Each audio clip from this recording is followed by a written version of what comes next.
ನಮಸ್ತೆ ಸ್ನೇಹಿತರೆ, ಇವತ್ತು ನಾವು ದ್ವಿತೀಯ BA BComನವರಿಗೆ ಇರುವಂತಹ ಕಂಪ್ಯೂಟರ್ ಅಪ್ಲಿಕೇಶನ್ನಲ್ಲಿ ಮುಖ್ಯವಾದ ಪ್ರಶ್ನೆಯ ವಿವರಣೆಯನ್ನು ತಿಳ್ಕೊಳ್ಳೋ. ಈಗಾಗಲೇ ಅದರಲ್ಲಿ ಬರುವಂಥ ಮುಖ್ಯವಾದ ಪ್ರಶ್ನೆಗಳು ಯಾವುದು ಅಂತ ನೋಡಿಕೊಂಡಿದ್ದೇವೆ. ಹಾಗೆಯೇ ಕಂಪ್ಯೂಟರ್ನ ಗುಣಲಕ್ಷಣಗಳ ಬಗ್ಗೆ ತಿಳ್ಕೊಂಡಿದ್ದೇವೆ. ಅದರ ಜೊತೆಗೆ ಕಂಪ್ಯೂಟರ್ನ ಇತಿಹಾಸದ ಬಗ್ಗೆ ಕೂಡ ಕಳೆದ ವಿಡಿಯೋದಲ್ಲಿ ತಿಳ್ಕೊಂಡಿದ್ದೇವೆ. ಇವತ್ತು ಮುಂದುವರಿದ ಭಾಗವಾಗಿ ಅಭ್ಯಾಸವನ್ನು ಮುಂದುವರಿಸ್ತಾ ಹೋಗುವ, ಪರೀಕ್ಷಾ ತಯಾರಿಯನ್ನು ಮಾಡಿಕೊಳ್ಳುವ. ಯಾರೆಲ್ಲ ಇದುವರೆಗೆ ಪುಸ್ತಕಗಳನ್ನು ಮುಟ್ಟಲಿಲ್ವೋ ಅವರೆಲ್ಲರೂ ಕೂಡ ಇವತ್ತಿನಿಂದ ನಿಮ್ಮ ಅಭ್ಯಾಸವನ್ನು ಆರಂಭಿಸಿ. ಆರಂಭದಿಂದ ನಿಮ್ಮ ಎಲ್ಲ ರೀತಿಯ ಮುಖ್ಯವಾದ ಪ್ರಶ್ನೆಗಳು, ಅಂದರೆ ಹಳೆಯ ಪ್ರಶ್ನೆ ಪತ್ರಿಕೆಯಲ್ಲಿ ಪದೇ ಪದೇ ಬಂದಿರುವಂತಹ ಪ್ರಶ್ನೆಗಳನ್ನು ಗುರುತನ್ನು ಹಾಕ್ಕೊಳ್ಳಿ. ಆ ಪ್ರಶ್ನೆಗಳನ್ನು ಮೊದಲಿಗೆ ಓದ್ಕೊಳ್ಬೇಕು. ಮೊದಲಿಗೆ ಅದನ್ನು ತಿಳ್ಕೊಂಡು ನಂತರ ನಾವು ಬೇರೆ ಪ್ರಶ್ನೆಯನ್ನೆಲ್ಲ ನೋಡ್ಕೊಳ್ಬೇಕು. ಪದೇ ಪದೇ ಬಂದಿರುವಂತಹ ಪ್ರಶ್ನೆಗಳನ್ನು ಮೊದಲು ಗುರುತು ಹಾಕ್ಕೊಂಡ್ರೆ ಅವುಗಳೆಲ್ಲವೂ ಕೂಡ ಅವರು ಪದೇ ಪದೇ ಕೇಳುವಂಥ ಪ್ರಶ್ನೆಗಳು. ಕಂಪ್ಯೂಟರ್ನ ತಲೆಮಾರು ವೆರಿ ಇಂಪಾರ್ಟೆಂಟ್ ಆಗಿರುವಂತಹ ಒಂದು ಪ್ರಶ್ನೆ. ಕಂಪ್ಯೂಟರ್ ಅಪ್ಲಿಕೇಶನ್ನಲ್ಲಿ 10 ಅಂಕಕ್ಕೆ ಹಲವು ಬಾರಿ ಕೇಳಿರುವಂತಹ ಪ್ರಶ್ನೆ ಕಂಪ್ಯೂಟರ್ನ ತಲೆಮಾರು. ಇದರಲ್ಲಿ ಬೇರೆ ಬೇರೆ ಕಂಪ್ಯೂಟರನ್ನು ಕಾಣ್ಬೋದು. 5 ತಲೆಮಾರಿನ ಕಂಪ್ಯೂಟರ್, ಮೊದಲ ತಲೆಮಾರಿನ ಕಂಪ್ಯೂಟರ್, 2ನೇ ತಲೆಮಾರಿ ಕಂಪ್ಯೂಟರ್, 3ನೇ ತಲೆಮಾರಿನ ಕಂಪ್ಯೂಟರ್, 4ನೇ ಜನರೇಷನ್, ಹಾಗೆ 5 ಪೀಳಿಗೆ ಇದೆ. ಇದರಲ್ಲಿ ಕಂಪ್ಯೂಟರ್ನ ತಲೆಮಾರುಗಳನ್ನು ನಾವು ನೋಡಿದರೆ 5 ಪೀಳಿಗೆಯ ತಲೆಮಾರು ಕಾಣ್ತದೆ. ನಾವು ಆರಂಭದಿಂದ ಎಲ್ಲ ತಲೆಮಾರುಗಳ ಕಂಪ್ಯೂಟರ್ನ ಬಗ್ಗೆ ತಿಳಿತಾ ಹೋಗೋಣ. ಮೊದಲ ಯಾಂತ್ರಿಕ ಕಂಪ್ಯೂಟರ್, ನಂತರ ಕಂಪ್ಯೂಟರ್ಗಳ ವಿನ್ಯಾಸ ವಿಕಸನಗೊಂಡಿತು. ಕಂಪ್ಯೂಟರ್ನ ಪ್ರತಿಯೊಂದು ಪೀಳಿಗೆ ಕೂಡ ಅದರದೇ ಆದ ಪ್ರಾಮುಖ್ಯತೆ ಹೊಂದಿತು. ಅದರದೇ ಆದ ಅಭಿವೃದ್ಧಿ ಆಗ್ತಾ ಬದಲಾವಣೆಗಳು ಕೂಡ ಹೊಂದಿದೆ.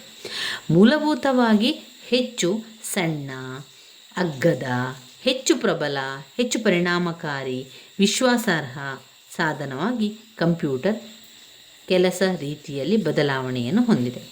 ಕಂಪ್ಯೂಟರ್ಗಳ ತಲೆಮಾರು ಈ ರೀತಿ ಇದೆ. ಮೊದಲ ತಲೆಮಾರಿನ ಕಂಪ್ಯೂಟರ್ 1945ರಿಂದ 1958 ತನಕ ಇದ್ದಂತಹ ಕಂಪ್ಯೂಟರ್ ಮೊದಲನೆಯ ತಲೆಮಾರಿನ ಕಂಪ್ಯೂಟರ್.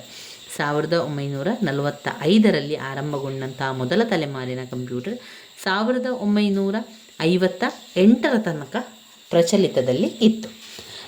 ಈ ಮೊದಲ ತಲೆಮಾರಿನ ಕಂಪ್ಯೂಟರ್ನಲ್ಲಿ ಇದ್ದಂಥ ವಿಚಾರಗಳೇನು, ಯಾವೆಲ್ಲ ಲಕ್ಷಣಗಳಿತ್ತು, ಅದರ ವೈಶಿಷ್ಟ್ಯಗಳೇನು ಎಲ್ಲವನ್ನು ಕೂಡ ತಿಳ್ಕೊಳ್ಳೋ. ಈ ಮೊದಲ ತಲೆಮಾರಿನ ಕಂಪ್ಯೂಟರ್ ಆರಂಭದಲ್ಲಿ ನಮಗೆ ವ್ಯಾಪಾರ ಕಂಪ್ಯೂಟರ್, ಮೊದಲ ವ್ಯಾಪಾರ ಕಂಪ್ಯೂಟರ್ ಅಮೇರಿಕಾದ ಜನಗಣತಿ ವರ್ಷ 1951ರಲ್ಲಿ ಅದು ಅಭಿವೃದ್ಧಿಪಡಿಸಿದರು. ಈ ಕಂಪ್ಯೂಟರನ್ನು ಯೂನಿವರ್ಸಲ್ ಸ್ವಯಂಚಾಲಿತ ಕಂಪ್ಯೂಟರ್ ಎಂದು ಕರೆಯಲಾಯಿತು. ತಂತ್ರಜ್ಞಾನ ನಿರ್ವಾತ ಕೊಳವೆಗಳನ್ನು ಆಧರಿಸಿತು. ಅದು ಯಾವುದು ನಿರ್ವಾತ ಕೊಳವೆ ಇತ್ತು ಅಂತ ಹೇಳಿದರೆ, ತಂತ್ರಜ್ಞಾನ ನಿರ್ವಾತ ಕೊಳವೆಗಳನ್ನು ಆಧರಿಸಿತ್ತು. ಅಷ್ಟೇ ಅಲ್ಲದೆ ವ್ಯಾಕ್ಯೂಮ್ ಟ್ಯೂಬ್ ಸರ್ಕ್ಯೂಟ್ ಬಳಸಲಾದ ಕಂಪ್ಯೂಟರ್ಗಳನ್ನು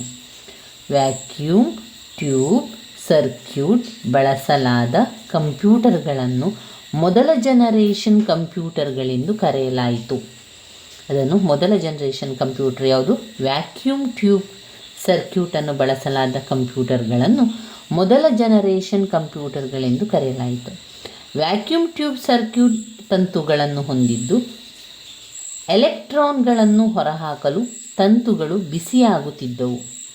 ಈ ಪೀಳಿಗೆಯ ಕೆಲವು ಪ್ರಮುಖ ವೈಶಿಷ್ಟ್ಯಗಳನ್ನು ನೋಡ್ತಾ ಹೋಗುವ. ಮೊದಲನೇದಾಗಿ, ಇದು ಅತ್ಯಂತ ದುಬಾರಿಯಾದಂತಹ ಕಂಪ್ಯೂಟರ್. ಮೊದಲ ತಲೆಮಾರಿನ ಕಂಪ್ಯೂಟರ್ ಅತ್ಯಂತ ದುಬಾರಿಯಾದಂತಹ ಕಂಪ್ಯೂಟರ್. ಅಷ್ಟೇ ಅಲ್ಲದೆ ಪೋರ್ಟಬಲ್ ಅಲ್ಲದಿರುವುದು, ಅಂದರೆ ಭಾರವಿಲ್ಲದಿರುವುದು. ಅದು ತುಂಬಾ ಭಾರ ಕೂಡ ಇತ್ತು. ಬೃಹತ್ ಗಾತ್ರ, ತುಂಬಾ ದೊಡ್ಡ ಗಾತ್ರ ಇತ್ತು. ಅಷ್ಟೇ ತುಂಬ ಜಾಗ ಕೂಡ ಅದು ಆಕ್ರಮಿಸ್ತಾ ಇತ್ತು.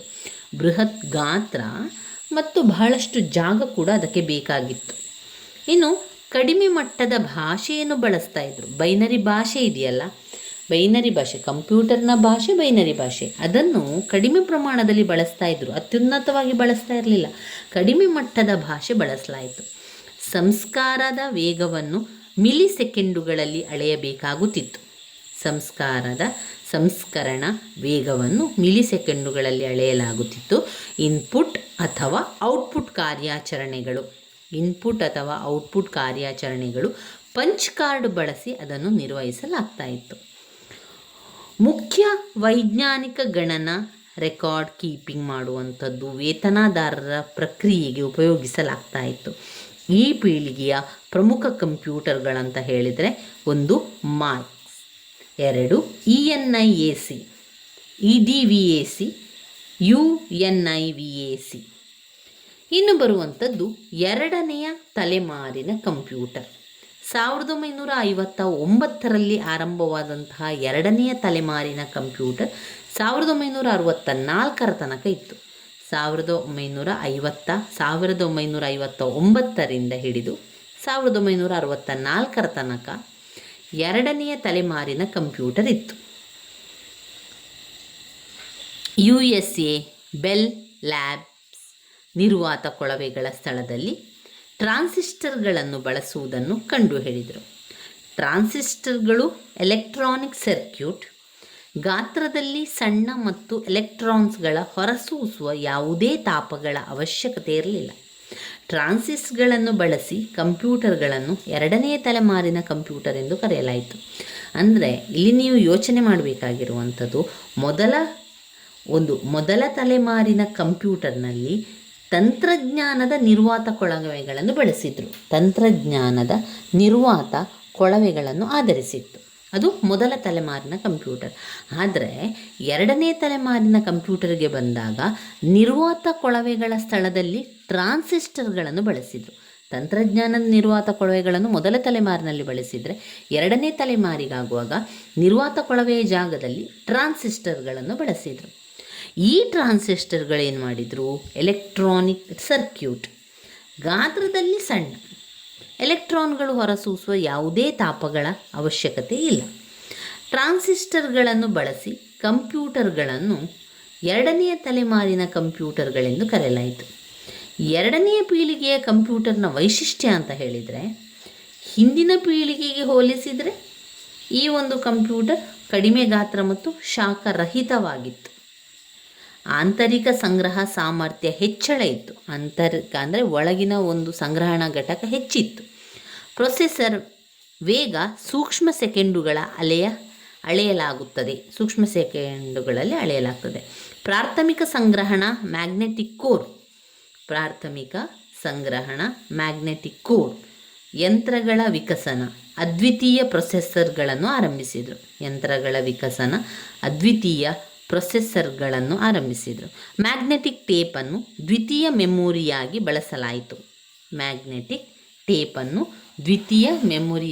ಬಳಸಲಾಯಿತು. COBOL ಮತ್ತು FORTRAN ಉನ್ನತ ಮಟ್ಟದ ಭಾಷೆ ಬಳಸಲಾಯಿತು. ಇದು ವಿಶ್ವಾಸಾರ್ಹ ಆಗಿತ್ತು, ಹಾಗೆಯೇ ಕಡಿಮೆ ದೋಷಗಳಿಂದ ಕೂಡ ಅದು ಕೂಡಿತ್ತು. ಇನ್ನು ಎರಡನೆಯ ತಲೆಮಾರಿನ ಕಂಪ್ಯೂಟರ್ನ ಪೀಳಿಗೆಯ ಪ್ರಮುಖ ಕಂಪ್ಯೂಟರ್ ಅಂತ ಹೇಳಿದರೆ IBM 700, IBM 140, IBM 1401, ICL 191 ಇತ್ಯಾದಿ ಇದ್ದವು. ಇನ್ನು ಮೂರನೇ ಜನ್ರೇಷನ್ ಕಂಪ್ಯೂಟರ್ ಅಂತ ಬಂದಾಗ ಅದು 1965ರಲ್ಲಿ ಆರಂಭವಾಗಿ 1971ರ ತನಕ ಮೂರನೆಯ ಜನ್ರೇಷನ್ ಕಂಪ್ಯೂಟರ್ ಇದ್ದಿದ್ದು. ಅದು ಅನುಕಲಿತ. ಈ ತಲೆಮಾರಿನ ಕಂಪ್ಯೂಟರ್ಗಳನ್ನು ಟ್ರಾನ್ಸಿಸ್ಟರ್ಗಳ ಬದಲಿಗೆ ಒಂದು ಸಿಲಿಕಾನ್ ಚಿಪ್ನಲ್ಲಿ ಸಾವಿರಾರು ಟ್ರಾನ್ಸಿಸ್ಟರ್ಗಳನ್ನು, ಇತರ ಇಲೆಕ್ಟ್ರಾನಿಕ್ ಭಾಗಗಳನ್ನು ಎಂಬೆಡೆ ಮಾಡಲಾಯಿತು. ಅದನ್ನು ಸಂಯೋಜಿತ ಸರ್ಕ್ಯೂಟ್ ಎಂದು ಕರೆಯಲಾಯಿತು. ಕಂಪ್ಯೂಟರ್ ವೇಗ ಹೆಚ್ಚಿಸಿಕೊಂಡಿತು ಮತ್ತು ಹೆಚ್ಚು ವಿಶ್ವಾಸಾರ್ಹವಾಯಿತು. ಈ ಪೀಳಿಗೆಯ ಕೆಲವು ಪ್ರಮುಖ ವಿಶಿಷ್ಟತೆ ಅಂತ ಹೇಳಿದರೆ, ಚಿಕ್ಕ ಗಣಕಯಂತ್ರವನ್ನು ಪರಿಚಯಿಸಲಾಗ್ತದೆ. ಈ ಪೀಳಿಗೆಯಲ್ಲಿ ಸಾಫ್ಟ್ವೇರ್ ಉದ್ಯಮ ಕಾಣಿಸಿಕೊಂಡಿತು. ಆಮೇಲೆ ವಿಡಿಯೋ ಪ್ರದರ್ಶನ ಘಟಕ ಪರಿಚಯ ಇನ್ಪುಟ್ ಔಟ್ಪುಟ್ ಕಾರ್ಯಾಚರಣೆಗಳನ್ನು ಸರಳ ಮಾಡಿತು. ಇನ್ನು ಸಂಸ್ಕರಣದ ವೇಗವನ್ನು ನ್ಯಾನೋ ಸೆಕೆಂಡುಗಳಲ್ಲಿ ಅಳೆಯಲಾಗ್ತದೆ. ಕಂಪ್ಯೂಟರ್ನ ಒಟ್ಟಾರೆ ಚಟುವಟಿಕೆಗಳನ್ನು ನಿಯಂತ್ರಿಸುವ ಆಪರೇಟಿಂಗ್ ಸಿಸ್ಟಮ್ ಎಂಬ ವ್ಯವಸ್ಥೆ ತಂತ್ರಾಂಶ ಸಾಮಾನ್ಯವಾಗಿದೆ. ಈ ಪೀಳಿಗೆಯ ಕಂಪ್ಯೂಟರ್ ಮಲ್ಟಿ ಪ್ರೋಗ್ರಾಮಿಂಗ್ ಪರಿಕಲ್ಪನೆಯನ್ನು ಬಳಸಿಕೊಂಡು ಅನೇಕ ಕಾರ್ಯಕ್ರಮಗಳನ್ನು ಏಕಕಾಲದಲ್ಲಿ ಕಾರ್ಯಗತಗೊಳಿಸಿತು.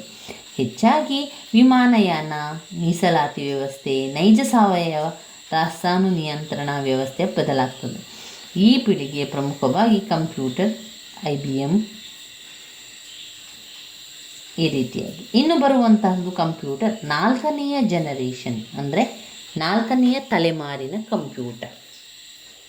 4ನೇ ತಲೆಮಾರಿನ ಕಂಪ್ಯೂಟರ್ ಇದು ದೊಡ್ಡ ಪ್ರಮಾಣದ ಹಾಗೂ ಬಹುದೊಡ್ಡ ಪ್ರಮಾಣದ ಏಕೀಕರಣ ಸರ್ಕ್ಯೂಟ್ನ ಆಗಮನದಿಂದ 4ನೇ ತಲೆಮಾರಿನ 4ನೇ ತಲೆಮಾರಿನವರಾಗಿ ಹೊರಹೊಮ್ಮುತ್ತದೆ. ಅಂದರೆ ದೊಡ್ಡ ಪ್ರಮಾಣದ ಹಾಗೆ ಬಹುದೊಡ್ಡ ಪ್ರಮಾಣದ ಏಕೀಕರಣ ಸರ್ಕ್ಯೂಟ್ ಆಗಮನದಿಂದ ಈ ರೀತಿ ಬದಲಾವಣೆ ಕಾಣ್ತದೆ. ಲಾರ್ಜ್ ಸ್ಕೇಲ್ ಇಂಟಿಗ್ರೇಷನ್ ಮತ್ತು ಬಹುದೊಡ್ಡ ಪ್ರಮಾಣದ ಇಂಟಿಗ್ರೇಷನ್ ಸಾಧನೆ ಹೆಚ್ಚಾದಂತೆ ಕಂಪ್ಯೂಟರ್ನ ಗಾತ್ರ ಮತ್ತಷ್ಟು ಕಡಿಮೆಯಾಗಿದೆ. ಈ ಪೀಳಿಗೆಯ ಕೆಲವೊಂದು ಲಕ್ಷಣಗಳನ್ನು ನೋಡಿಕೊಳ್ಳುವ. 4ನೇ ಜನರೇಷನ್ ಕಂಪ್ಯೂಟರ್ನಲ್ಲಿ ಒಂದು ಮೈಕ್ರೋ ಪ್ರೊಸೆಸರ್ ಆಧಾರಿತ ತಂತ್ರಜ್ಞಾನದ ಅಭಿವೃದ್ಧಿ. 2 ಮೆಮೊರಿಗೆ ಅರೆವಾಹಕ ಚಿಪ್ಗಳ ಬಳಕೆ. ಮೈಕ್ರೋ ಕಂಪ್ಯೂಟರ್ಸ್ ಮತ್ತು ವೈಯಕ್ತಿಕ ಕಂಪ್ಯೂಟರ್ ಸಾಮಾನ್ಯ ಮನುಷ್ಯನ ಕೈಗೆಟಕುವಂಥದ್ದಾಗಿದೆ. 4 ಗ್ರಾಫಿಕ್ ಟರ್ಮಿನಲ್ಗಳು ಕಾಣಿಸಿಕೊಳ್ಳಲಾರಂಭಿಸಿತು. 5 ಹೊಸ ತಂತ್ರಾಂಶ, ಉದಾಹರಣೆಗೆ ಡೇಟಾಬೇಸ್ ನಿರ್ವಹಣಾ ವ್ಯವಸ್ಥೆ ಇತ್ತು ಮತ್ತು ಪರಿಚಯಿಸಲಾಯಿತು. 6ನೇದು ಡೇಟಾ ಸಂವಹನ, ಕಂಪ್ಯೂಟರ್ ನೆಟ್ವರ್ಕ್ ಬಳಕೆ ಸಾಮಾನ್ಯವಾಗಿದೆ. ಈ ತಲೆಮಾರಿನ ಕಂಪ್ಯೂಟರ್ಗಳನ್ನು ಕಾರ್ಪೊರೇಟ್ ಮಾಡೆಲಿಂಗ್, ನಿರ್ಧಾರ ಬೆಂಬಲ ವ್ಯವಸ್ಥೆಯನ್ನು, ಎಲೆಕ್ಟ್ರಾನಿಕ್ ಹಣ ವರ್ಗಾವಣೆ, ಸಣ್ಣ ವ್ಯಾಪಾರ ಅನ್ವಯಗಳ ಅಪ್ಲಿಕೇಶನ್ ಬಳಸಲಾಗ್ತಾಯಿತ್ತು. ಈ ಪೀಳಿಗೆಯ ಪ್ರಮುಖ ಕಂಪ್ಯೂಟರ್ಗಳು IBM, PS2, Apple II ಇತ್ಯಾದಿ. ಇನ್ನು ಬರುವಂಥದ್ದು 5ನೇ ಪೀಳಿಗೆಗಳು ಕಂಪ್ಯೂಟರ್, ಪ್ರೆಸೆಂಟ್ ಮತ್ತು ಫ್ಯೂಚರಲ್ಲಿ ನಾವು ನೋಡಿದರೆ ಇತ್ತೀಚಿನ ಸಂಶೋಧನೆಗಳಲ್ಲಿ ಆಲೋಚನೆ ಕಂಪ್ಯೂಟರ್ಗಳು ಎಂಬ ಕೃತಕ ಬುದ್ಧಿಮತ್ತೆ ಬೆಳೆಸಿಕೊಳ್ಳುವ ಬಗ್ಗೆ ಗಮನ ಹರಿಸ್ತದೆ. ಈ ಕಂಪ್ಯೂಟರ್ಗಳಿಗೆ 5ನೇ ಪೀಳಿಗೆ ಕಂಪ್ಯೂಟರ್ ಎಂದು ಕರೆಯುತ್ತೇವೆ. USA, ಜಪಾನ್ ಪ್ರಯೋಗಾಲಯಗಳಲ್ಲಿ ಅದನ್ನು ಅಭಿವೃದ್ಧಿಪಡಿಸಲಾಗ್ತದೆ. ಈ ಕಂಪ್ಯೂಟರ್ ಅತ್ಯಾಧುನಿಕ ಆಪರೇಟಿಂಗ್ ಸಿಸ್ಟಮ್ ಇಂಟರ್ಫೇಸ್ ಸಾಮರ್ಥ್ಯವನ್ನು ಹೊಂದಿರುವಂಥದ್ದು. ಅಲ್ಟ್ರಾ ಚಾರ್ಜ್, ಸ್ಕೇಲ್, ಇಂಟಿಗ್ರೇಷನ್ ತಂತ್ರಜ್ಞಾನ ಹೊಂದಿರುತ್ತದೆ. ಈ ಕಂಪ್ಯೂಟರ್ಗಳು ವೈಶಿಷ್ಟ್ಯವನ್ನು ಹೊಂದಿರುವಂಥದ್ದು. ಇಲ್ಲಿ ಬರುವಂತಹ ಕೆಲವು ಪ್ರಮುಖ ಅಂಶಗಳು ಸಾವಯವ. ಇದರಲ್ಲಿ ಪೀಳಿಗೆಯ ಕೆಲವು ಪ್ರಮುಖ ವೈಶಿಷ್ಟ್ಯ ಅಂತ ಹೇಳಿದರೆ ಸಾವಯವ ಚಿಪ್ಸ್ ಪರಿಚಯ, ದೊಡ್ಡ ಶೇಖರಣಾ ಸಾಮರ್ಥ್ಯ, ಸೂಪರ್ ಕಂಪ್ಯೂಟರ್ ಪರಿಚಯಿಸಲಾಯಿತು. ಪ್ಯಾರಲಲ್ ಪ್ರೊಸೆಸಿಂಗ್, ಕೃತಕ ಬುದ್ಧಿಮತ್ತೆ, ಎಕ್ಸರ್ಡ್ ಸಿಸ್ಟಮ್, ರೊಬೊಟಿಕ್. ಈ 5ನೇ ತಲೆಮಾರಿನ ಕಂಪ್ಯೂಟರ್ನಲ್ಲಿ ಕೃತಕ ಬುದ್ಧಿಮತ್ತೆ, ರೊಬೊಟಿಕ್, ದೊಡ್ಡ ಪ್ರಮಾಣದಲ್ಲಿ ಕಾರ್ಪೊರೇಷನ್ ಮಾಡೆಲಿಂಗ್, ತೈಲ ಸಂಶೋಧನೆಗಳು, ಹವಾಮಾನ ಇಲಾಖೆಯ ಮಾಡೆಲಿಂಗ್ ಬಳಸಲಾಗ್ತದೆ. ಈ ರೀತಿಯಾಗಿ ಇವುಗಳನ್ನೆಲ್ಲ ಬಳಸಲಾಯಿತು. ಈ ಪೀಳಿಗೆಯ ಪ್ರಮುಖ ಕಂಪ್ಯೂಟರ್ Cray 2, ಪರಮ ಇತ್ಯಾದಿ.